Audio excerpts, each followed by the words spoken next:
Mike Butcher with TechCrunch Europe, and I've been following a story about a young man who developed an app called Trim It, and this man is called Nick Deloisio. Hello, Nick.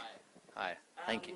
Now, Nick, you're an unusual story because you developed the app initially, not as an iPhone app, but firstly as a web app, Trim It, a few months ago, when you were only 15. Right, so, I got the idea. I was studying for my exams, and I found Google and Bing and the other search engines I was using at the time quite inefficient, the way I would go about my browsing experience.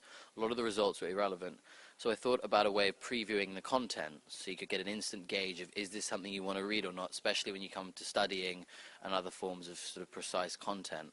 So is it kind of a study, a useful aid for students almost? I mean, it's useful for everyone in the sense that everyone does use Google, everyone does get URLs coming through Twitter, everyone needs to evaluate that content. However, I thought of the idea, when I was studying for my exam, and I thought about summarization as a manner of previewing content.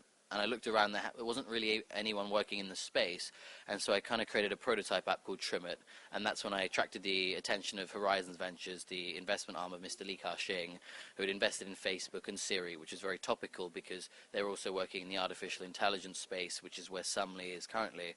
And that was obviously great support to kind of bring the technology and the company to the next level. So you coded the whole algorithm all by yourself, and but obviously you didn't have a company yet. You just had a product. When was that?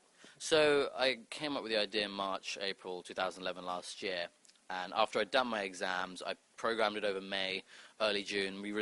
I released Trim It at the time. It was about a month after the launch where, we got a bid, a press, and it was doing all right in the store. Apple did feature it as a new and noteworthy app, and I did get some kind of good feedback. I knew it was the right space.